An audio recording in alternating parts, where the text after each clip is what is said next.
Hello बच्चों, आज हम बेसिक कंसेप्ट ऑफ केमिस्ट्री का लेक्चर नंबर 3 करने जा रहे हैं। इस लेक्चर में बच्चों हम कंसेंट्रेशन टर्म्स के बारे में स्टडी करेंगे। बच्चों, पिछले लेक्चर में लेक्चर नंबर 1 और लेक्चर नंबर 2 में हमने लॉ ऑफ केमिकल कॉम्बिनेशंस को अच्छे से देख लिया था और साथ ही किस प्रकार के क्वेश्चन हमारे बोर्ड्स कॉम्पिटिशन्स जैसे कि IITs नीट्स में हमारे कैसे आते हैं, उनसे रिलेटेड क्वेश्चंस को भी हमने देख लिया था। तो आज हम करने वाले हैं बेसिक कंसेप्ट ऑफ केमिस्ट्री में कंसेंट्रेशन टर्म्स के बारे में। तो चलिए बच्चों, हेडिंग लगा लीजिए concentration terms. So my name is Pankaj Pandey and you are watching your favourite channel chemistry वाला।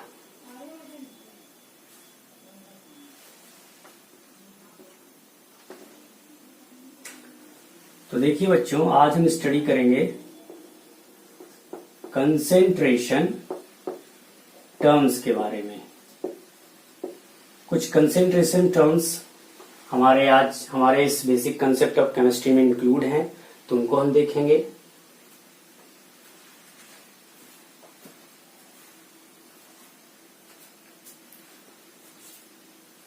अब देखिए ये कंसेंट्रेशन टर्म्स कौन कौन से हैं।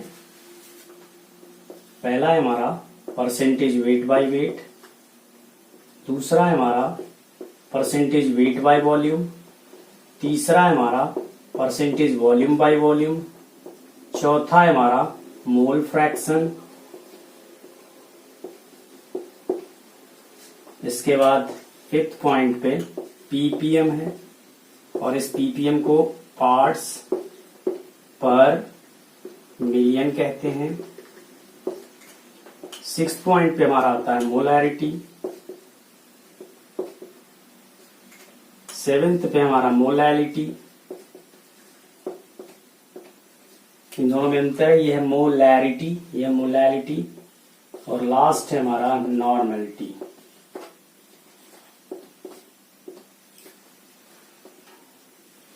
ये सारी चीजें आपको बच्चों थोड़ा सा नहीं लग रही होंगी, थोड़ा सा अटपटी भी लग रही होंगी, क्योंकि ये फर्स्ट टाइम आप देख रहे होंगे। लेकिन बच्चों 12th जैसे ही आप क्लास 12th में जाओगे, इनके बारे में बहुत ही अच्छे से वहां पे डिस्कशन किया हुआ है, लेकिन आपको यहाँ भी जानना जरूरी है क्योंकि इनसे रिलेटेड क्वेश्चंस बन जाते हैं आपके 11th क्लास में और साथ ही कंपटीशन में। बच्चों ये सारे कंसेंट्रेशन टर्म्स हमारे सॉल्यूशन से हैं। सॉल्यूशन चैप्टर से हैं।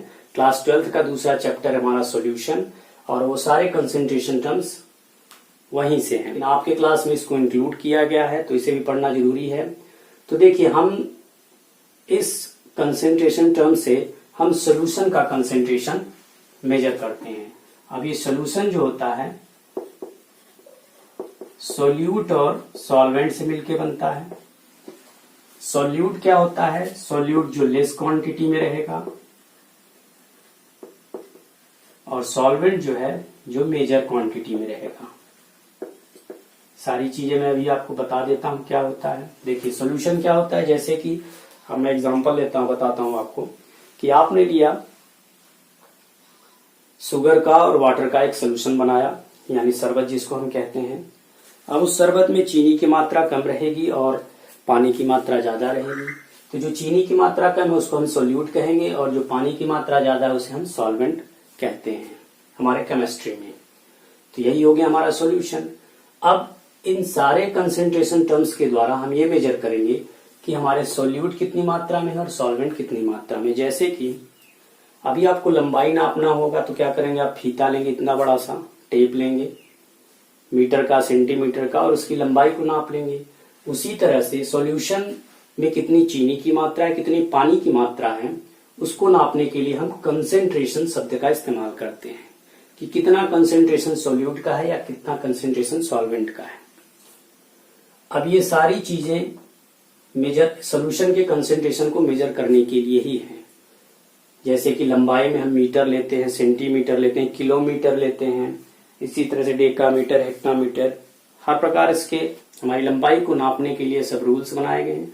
उसी तरह से सॉल्यूशन के कंसेंट्रेशन को नापने के लिए ये सब कुछ टर्म्स हैं। तो आइए चलिए इनको एक एक करके देखते हैं हम। तो सबसे पहला हमारा कंसेंट्रेशन टर्म्स है परसेंटेज वेट बाय वेट। यहाँ पे W जो है ये वेट को रिप्रेजेंट कर रहा है। अब ये किसका वेट है मैं बताता हूं आपको। देखिए ऊपर वाली जो क्वांटिटी है, वो जो न्यूमरेटर है,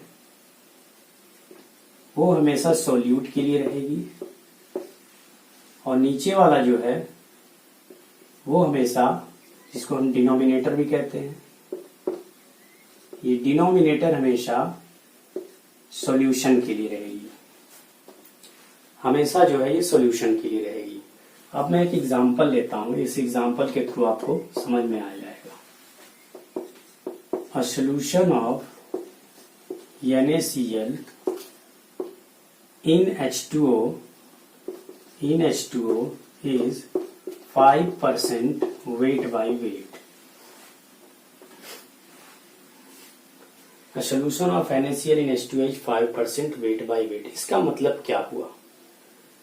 देखिए अगर आप इसको अच्छे से पढ़ेंगे तो आपको समझ में आ जाएगा कि NaCl जो है पानी में वो कितना है, 5% है, यही हमको ये बता रहा है। और किस रिस्पेक्ट में, वेट बाय वेट में। और जब भी आपको इस प्रकार के क्वेश्चन मिल जाए परसेंटेज वाले, तो हमेशा आपको ये ध्यान रखना है कि जो सॉल्यूशन का वेट रहेगा वो 100 लेके चलना है। भाई परसेंटेज में है, परसेंटेज में अगर हम किसी चीज को काउंट करते हैं तो किसमें करते हैं, 100 में। देखिए अगर एक सोल्यूशन है तो 100% होगा अपने में, तो सोल्यूशन को हमको क्या लेना है, 100। वेट में है तो 100 ले लेंगे, वॉल्यूम में रहेगा तो 100 ml में ले लेंगे। अब यहाँ लिखा मैंने 5% वेट बाय वेट, यानी यहाँ पे सोल्यूट का वेट कितना हो गया, सोल्यूट का वेट हो जाएगा 5 ग्राम। क्यों हो जाएगा, क्योंकि 100 का 5% कितना होता है, 5, और वो हमारे सोल्यूट का है। लिखा हुआ है इसमें ए solution of NaCl and H2O is 5% weight by weight. यानी कहने का मतलब 100% सोल्यूशन में 5% जो है किसका वेट है, NaCl का, और NaCl क्या है, सोल्यूट है। इस प्रकार से हमारा सोल्यूट का वेट हो गया 5 ग्राम और सोल्यूशन का कितना हो जाएगा, 100 ग्राम। ये आप मान के चलिए कि जब भी परसेंटेज आएगा तो आपको सोल्यूशन हमेशा 100 ग्राम लेके चलना है, तभी आपके सवाल हो पाएंगे। अब देखिए 100 ग्राम में आपका 5 ग्राम क्या निकल गया, सोल्यूट निकल गया। यानी अगर परसेंटेज वेट बाय वेट का फॉर्मूला अगर आप बनाना चाहेंगे तो हो जाएगा मास of solute divided by mass of solution multiplied by 100। ये आपका percentage of weight by weight का फॉर्मूला निकल करके सामने आता है। बस यही चीज है। चलिए इसको और अच्छे समझने के लिए हम एक क्वेश्चन और लेते हैं। क्वेश्चन है हमारा 10 ग्राम सुक्रोज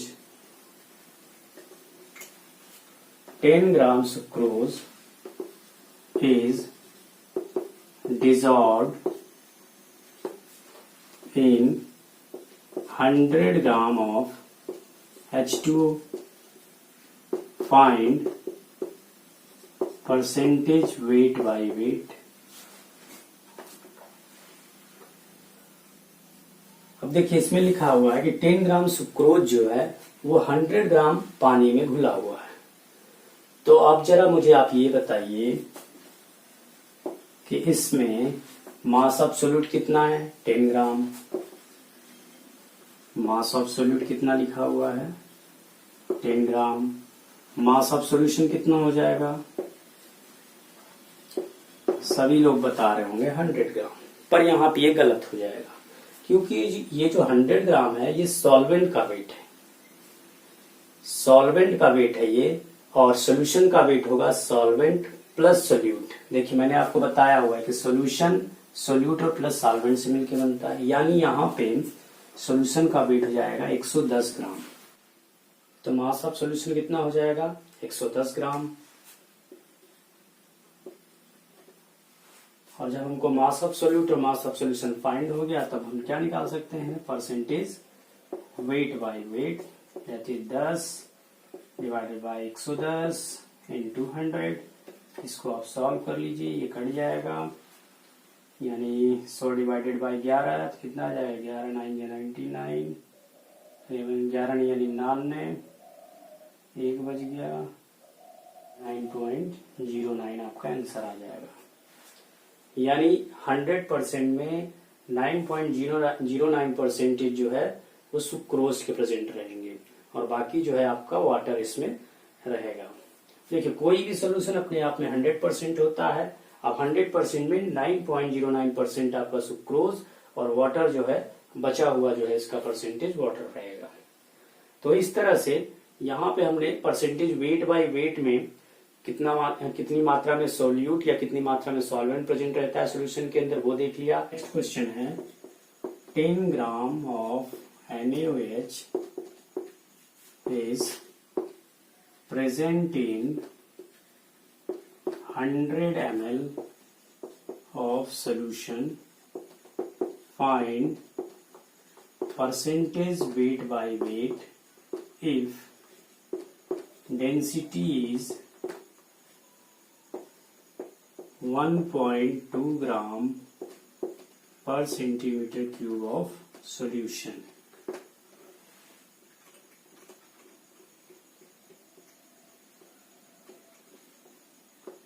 यहाँ ml लिख लीजिएगा।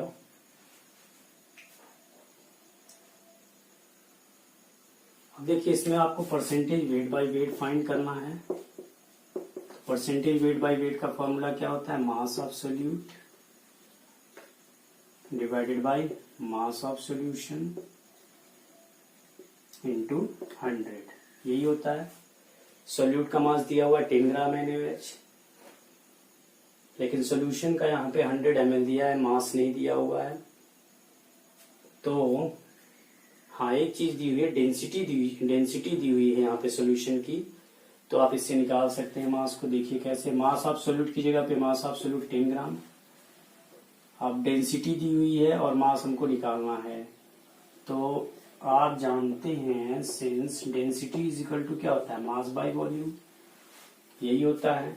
और डेंसिटी भी सोल्यूशन की है और हमारा मास भी वॉल्यूम भी, और हमारा वॉल्यूम भी सोल्यूशन ही है, तो हम मास फाइंड कर सकते हैं। यानी मास इज इक्वल टू क्या हो जाएगा, डेंसिटी इनटू वॉल्यूम हो जाएगा।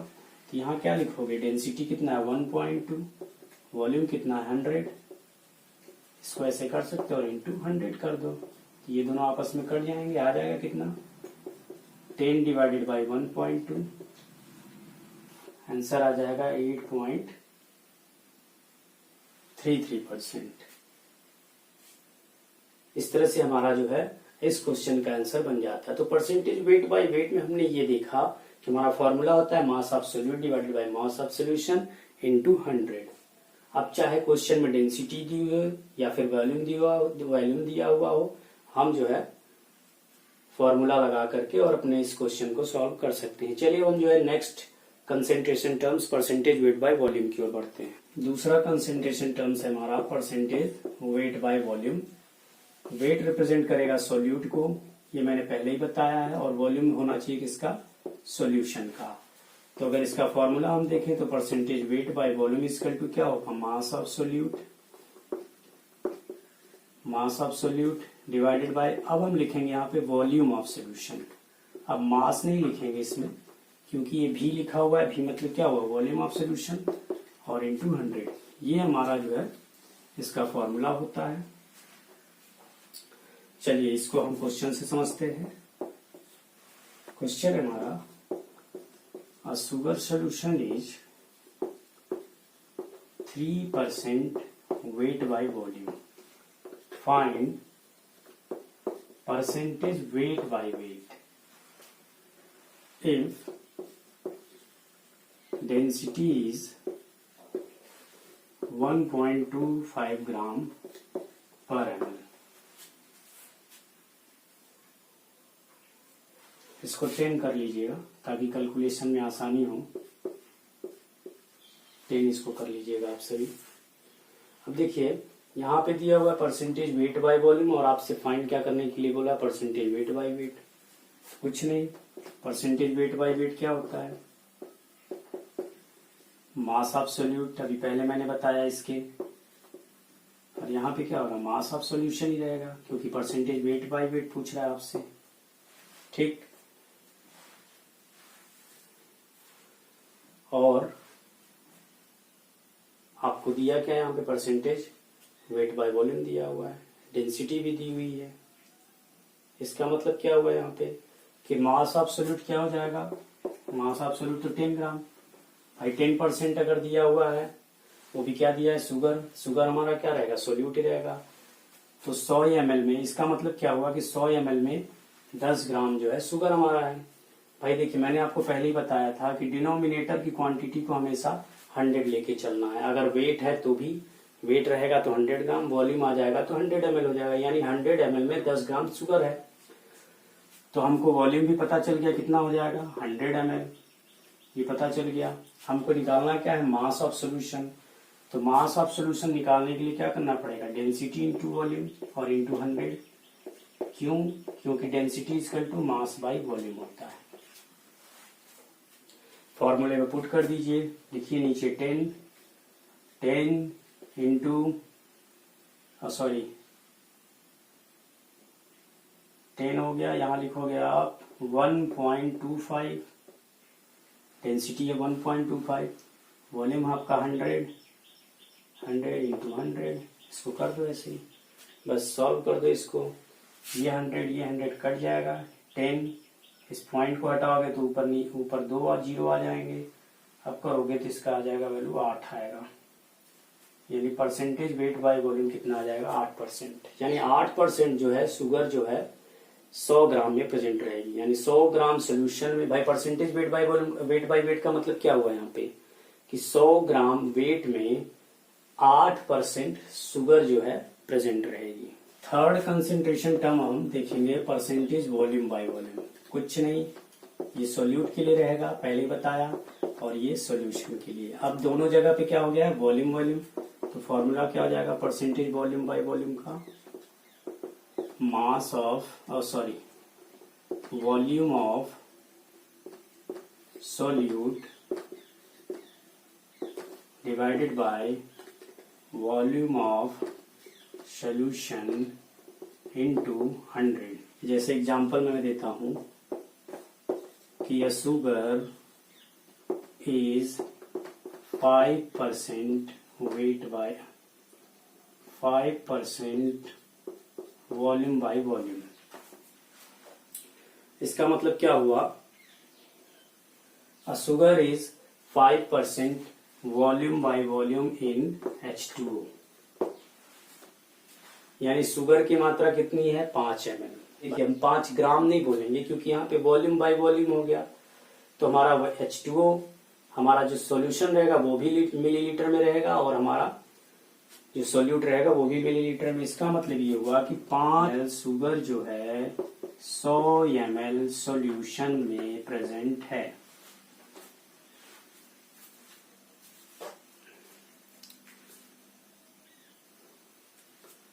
इसका मतलब ये हुआ कि 5 ml शुगर जो है 100 ml सोल्यूशन में प्रेजेंट है। तो सिंपली यहाँ पे हमने आज जो है 3 कंसेंट्रेशन टर्म्स देखे, percentage weight by weight, percentage weight by volume, percentage volume by volume. आगे की जितनी भी कंसेंट्रेशन टर्म्स है हम अगले वीडियो में देखेंगे, अगले लेक्चर में देखेंगे। तो तब तक बच्चों अच्छे से पढ़िए, जितनी भी चीजें मैंने आपको बताई हैं उनको अच्छे से सॉल्व करिए और समझ के सॉल्व करिए। और ऑल द बेस्ट।